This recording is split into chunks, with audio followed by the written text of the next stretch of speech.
אני בת 17. אני נראית? אני נראית בת 17? נו מה? מאיפה? אני? תל אביב. בזוגיות? לא. מה את מחפשת? כדורגלן, אלכסנדר איסק. כדורגלן, אריתראי שהוא בשווידן? איך אומרים לזה? ספרד. איך אומרים סווידיש? כן, סווידיש. שוודיה! הנה אבא שלך אומר שוודיה. מה החלום שלך? חלום שלי? וואי, האמת שאין לי חלום. כאילו, אני לא חושבת על שאני רוצה להיות משהו. לא יודעת. אני רוצה פשוט להסתובב בעולם.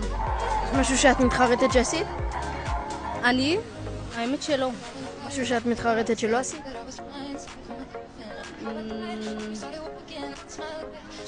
שלא עשיתי את הבגרות איך אומרים לזה? במתמטיקה.